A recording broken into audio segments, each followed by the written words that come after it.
السلام علیکم ورحمۃ اللہ وبرکاتہ۔ موسیٰ علیہ السلام کے قصے میں پچھلی بار ہم نے سنا کہ ایک دن مقرر کیا جاتا ہے جس میں موسیٰ علیہ السلام اور جادوگروں کا مقابلہ ہونا تھا۔ تو فرعون نے الگ الگ جگہ سے، الگ الگ شہروں سے بہت ہی ماہر جادوگروں کو بلوایا اور ان کو ساری بات بتائی اور موسیٰ علیہ السلام کے معجزات کے بارے میں بھی بتایا۔ تو جادوگروں نے اپنی تیاریاں شروع کر دیں۔ پھر مقرر دن جب آ گیا تو اس دن ایک بہت بڑے میدان میں اس کا انتظام کیا گیا، جیسے ایک فٹ بال اسٹیڈیم ہوتا ہے۔ تو اس دن اس میدان میں وہ سارے لوگ اکٹھا ہوئے، یہ جو جادوگر تھے جن کی تعداد تقریباً 40 یا 70 بتائی جاتی ہے، تو یہ سارے جادوگر آئے اور موسیٰ علیہ السلام و ہارون علیہ السلام بھی آئے، اور ان کا فرعون کا اور ان کے جو سردار تھے ان کا بھی تخت لگایا گیا۔ تو جب موسیٰ علیہ السلام آئے تو سب سے پہلے موسیٰ علیہ السلام جادوگروں کے پاس گئے اور ان کو نصیحت کی اور یہ بھی لعنت بھی کری، افسوس بھی جتایا کہ تم اللہ پر جھوٹ کیوں باندھ رہے ہو، وہ تمہیں عذاب کے ساتھ ہلاک کر دے گا، وہ جھوٹے لوگوں کو رسوا کر دے گا۔ تو جادوگروں نے جب اس طرح کی باتیں سنی موسیٰ علیہ السلام سے تو ان میں آپس میں ہی مطلب جھگڑا ہونے لگا۔ کچھ لوگوں نے کہا کہ یہ واقعی نبی ہیں، کچھ نے کہا کہ نہیں یہ جھوٹے ہیں، جادوگر ہی ہیں۔ تو بہرحال اس اختلاف میں پھر اس کے بعد انہوں نے ایک دوسرے کو یہ کہہ کر سمجھا دیا کہ دیکھو یہ صرف یہ چاہتا ہے کہ تم اس جادو کے زور سے تمہیں تمہاری زمین سے نکال دے، ہے نا۔ تو یہ اس طرح کی باتیں کر کے انہوں نے پھر آپس میں یہ طے کیا کہ ہم سب مقابلہ کریں گے۔ تو پھر وہ سب مل کے موسیٰ علیہ السلام کے پاس آئے اور انہوں نے کہا کہ اے موسیٰ، تم پہلے ڈالو گے یا ہم پہلے ڈالیں؟ تو اللہ تعالیٰ نے موسیٰ علیہ السلام کو یہ حکم دیا کہ ان کو پہلے ڈالنے دیا جائے۔ تو موسیٰ علیہ السلام نے کہا کہ نہیں، تم ہی ڈالو، مطلب تم ہی اپنا پہلے جادو دکھاؤ۔ تو ان کے ہاتھوں میں جو رسیاں تھیں، جو لاٹھیاں تھیں، وہ سب انہوں نے پھینک دیں اور انہوں نے لوگوں کی آنکھوں پر جادو کر دیا۔ تو ان لوگوں کو ایسا محسوس ہوا کہ جیسے وہ رسیاں اور وہ جو لکڑیاں تھیں وہ سانپ کی طرح دوڑنے لگیں۔ اب یہ اتنا خوفناک منظر وہاں پیدا ہو گیا کہ پورے میدان میں ہزاروں رسیاں اور لاٹھیاں دوڑ رہی ہیں سانپوں کی طرح۔ لوگ خوفزدہ ہو گئے، یہاں تک کہ فرعون اور وہ سب بھی، اور موسیٰ علیہ السلام نے بھی اپنے دل میں کچھ خوف محسوس کیا، لیکن اللہ تعالیٰ نے انہیں ثابت قدم رکھا اور انہوں نے کہا کہ تم بالکل پریشان مت ہو، تم خوفزدہ مت ہو، تم ہی غالب رہو گے۔ پھر اللہ تعالیٰ نے ان کو حکم دیا موسیٰ علیہ السلام کو کہ تم اپنا عصا ڈالو، یعنی اپنی لاٹھی ڈالو۔ تو جب موسیٰ علیہ السلام نے اپنا عصا ڈالا تو وہ ایک اژدہے کی صورت میں، ایک بہت بڑے سانپ کی صورت میں وہ وہاں پہ جتنی بھی رسیاں اور لاٹھیاں دوڑ رہی تھیں نا، ان سب کو کھا گیا، نگل گیا سب۔ تو جب جادوگروں نے یہ ماجرا دیکھا تو وہ بالکل مبہوت رہ گئے۔ انہوں نے جب یہ چیز دیکھی تو وہ یہ بات تو سمجھ گئے کہ یہ جادو نہیں ہے، کیونکہ ہر چیز کا جو ماہر ہوتا ہے نا، وہ جانتا ہے کہ کسی چیز کی لمٹ کتنی ہے۔ وہ یہ جانتے تھے کہ ہمارے جادو کی لمیٹیشنز کیا ہیں، وہ جادو سے یہ نہیں ہو سکتا جو بھی ہوا ہے۔ تو وہ سارے جادوگر یہ سمجھ گئے کہ یہ اللہ کا معجزہ ہے اور یہ موسیٰ علیہ السلام اللہ کے نبی ہیں۔ تو وہ سارے جادوگر وہیں پر سجدے میں گر گئے اور انہوں نے کہا کہ ہم اپنے رب پر ایمان لاتے ہیں، موسیٰ اور ہارون کے رب پر ایمان لاتے ہیں۔ کیونکہ انہوں نے یہ الفاظ اس لیے کہے کیونکہ جو فرعون تھا وہ اپنے آپ کو کیا کہتا تھا؟ میں تمہارا سب سے اعلیٰ رب ہوں، انا ربکم الاعلیٰ۔ تو انہوں نے کہا کہ ہم ایمان لاتے ہیں موسیٰ اور ہارون کے رب پر۔ تو اب فرعون نے جب یہ دیکھا، اس کی تو بازی ہی الٹی پڑ گئی، کیونکہ فرعون بھی ایک جینیس تھا، اس کو بھی معلوم تھا کہ یہ جو انہوں نے کیا ہے اب اس کے بعد انہیں سمجھانے کا تو فائدہ نہیں ہے، لیکن کیونکہ اسے جو وہ لاکھوں کا مجمع دیکھ رہا تھا تو اس کی فکر تھی کہ وہ کہیں نہ ان کے فیور میں ہو جائیں، تو اس نے ان کو سنانے کے لیے کہا کہ تم موسیٰ پر ایمان لائے ہو، کیا مطلب میری اجازت سے پہلے تم اس پر ایمان لے آئے؟ اس کا مطلب یہ تو تمہارا بڑا ہے، تم لوگوں نے اسی سے جادو سیکھا ہے، یہ تم سب ایک ساتھ ملے ہوئے ہو۔ حالانکہ یہ جادوگر بھی جانتے تھے اور موسیٰ علیہ السلام بھی اور فرعون بھی کہ یہ جادوگر الگ الگ شہروں سے لائے گئے تھے، موسیٰ علیہ السلام سے ان کا کوئی کنیکشن ہی نہیں تھا، لیکن اس نے اس مجمع کو سنانے کے لیے کہ اور پھر مجمع کا ایک یہ بھی ہے کہ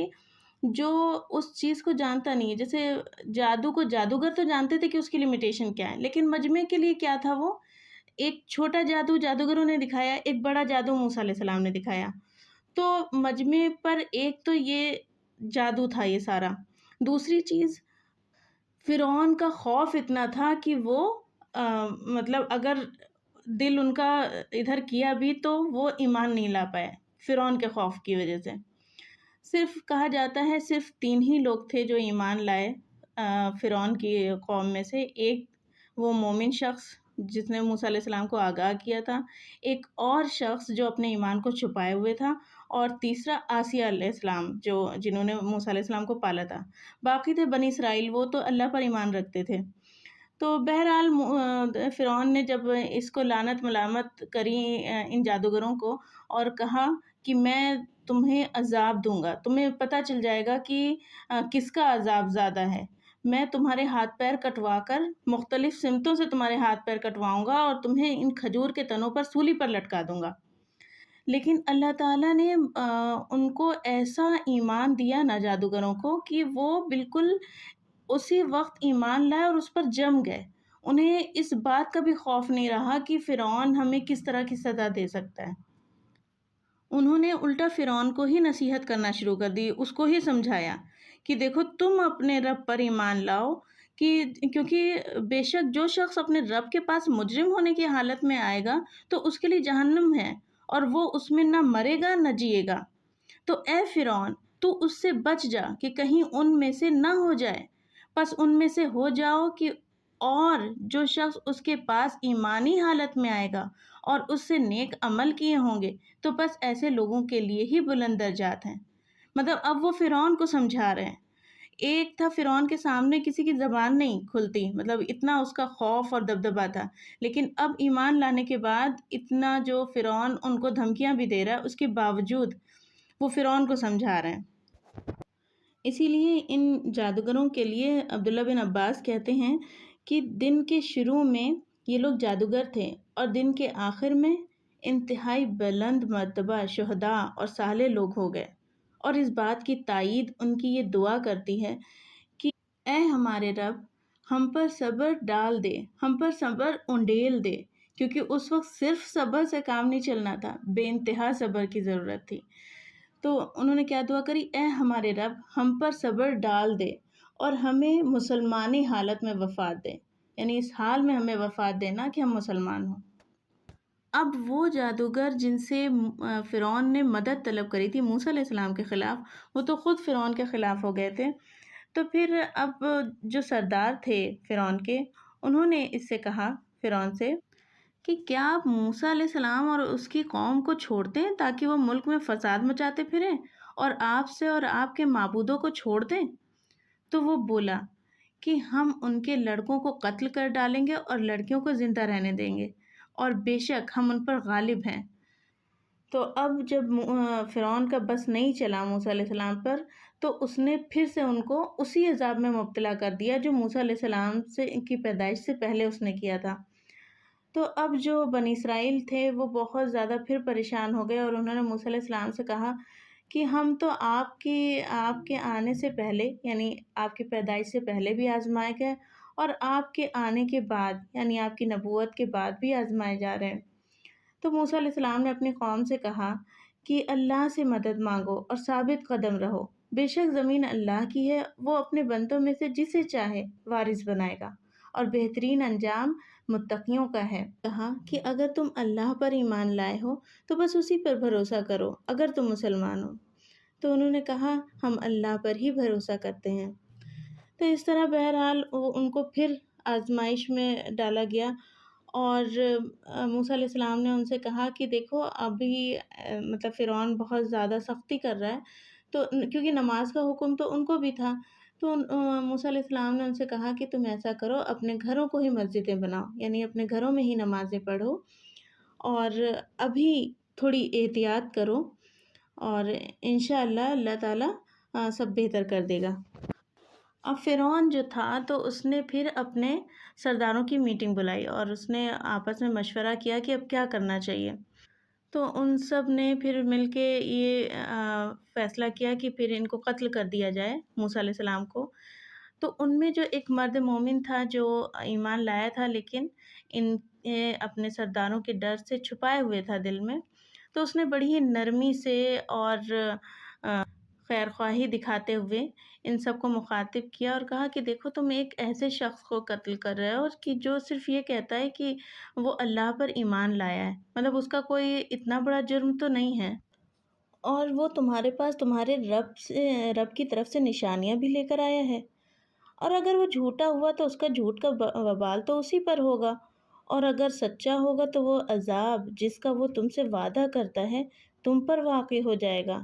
بے شک اللہ اس شخص کو ہدایت نہیں دیتا جو حد سے گزرنے والا ہو اور جھوٹا ہے۔ تو اے قوم، آج تمہاری بادشاہت ہے، مطلب اپنے سرداروں سے کہہ رہا ہے کہ آج تمہاری بادشاہت ہے، تم ہی غالب ہو، لیکن اگر ہم پر اللہ کا عذاب آ گیا تو ہماری مدد کون کرے گا؟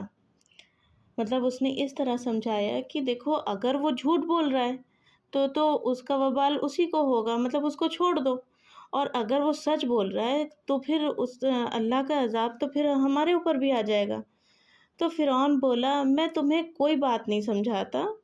لیکن وہی جو میری سمجھ میں آتی، جو میری سمجھ میں آ رہا ہے وہ میں تم سے کہہ رہا ہوں، ٹھیک ہے؟ اور جو میں بتا رہا ہوں اسی میں بھلائی ہے۔ مطلب فرعون ابھی بھی اپنی بات پر اڑا رہا، حالانکہ فرعون دل سے یہ جانتا تھا کہ جو موسیٰ علیہ السلام کہہ رہے ہیں وہی سچ ہے، کیونکہ اسے تو یہ معلوم تھا نا کہ وہ آسمانوں کا، سورج کا، ان سب کا بادشاہ رب وہ نہیں ہے، وہ جانتا تھا، لیکن اپنی کرسی کی وجہ سے، اپنی دنیا کی وجہ سے وہ ڈٹا رہا۔ اب فرعون نے جب دیکھا کہ لوگ مطلب اس طرح کی باتیں کر رہے ہیں اور لوگ اس طرف سوچ رہے ہیں، تو اس نے سوچا کہ کہیں ان کا ذہن نہ بدل جائے، تو پھر وہ کھڑا ہوا اور اپنے لوگوں کو مخاطب کیا اور کہنے لگا کہ اے قوم، کیا میں سلطنت کا مالک نہیں ہوں؟ اور یہ نہریں جو میرے محلات کے نیچے سے بہہ رہی ہیں میری نہیں ہیں؟ کیا تم نہیں دیکھتے؟ بے شک میں اس شخص سے کہیں بہتر ہوں جو کچھ عزت نہیں رکھتا اور صاف گفتگو بھی نہیں کر سکتا، اور اگر وہ اللہ کا نبی ہی ہے تو اس پر سونے کے کنگن کیوں نہیں اتارے گئے، یا پھر فرشتے ہی اس کے ساتھ کیوں نہیں آ گئے؟ غرض یہ کہ اس نے اپنی قوم کی عقل مار دی اور انہوں نے اس کی بات مان لی۔ اسی لیے اللہ تعالیٰ قرآن میں فرماتا ہے کہ فرعون قیامت کے روز اپنی قوم کے آگے آگے چلے گا اور ان کو دوزخ میں جا اتارے گا، کیونکہ یہاں بھی وہ اپنی قوم کو لیڈ کر رہے ہیں نا، تو وہاں بھی ان کو لیڈ کرے گا اور جہنم میں لے کر چلا جائے گا، اور ان کے اترنے کی جگہ انتہائی بری ہے، اور اس جہان میں بھی لعنت ان کے پیچھے لگا دی گئی، اور قیامت کے دن بھی جو انعام ان کو ملا برا ہے۔ تو اللہ تعالیٰ ہم سب کو ان چیزوں سے محفوظ رکھے کہ ہم خود بھٹکیں یا دوسروں کو بھٹکانے کا سبب بنیں۔ تو اب انشاءاللہ اس کے آگے کی سٹوری ہم نیکسٹ آڈیو میں سنیں گے۔ السلام علیکم ورحمۃ اللہ وبرکاتہ۔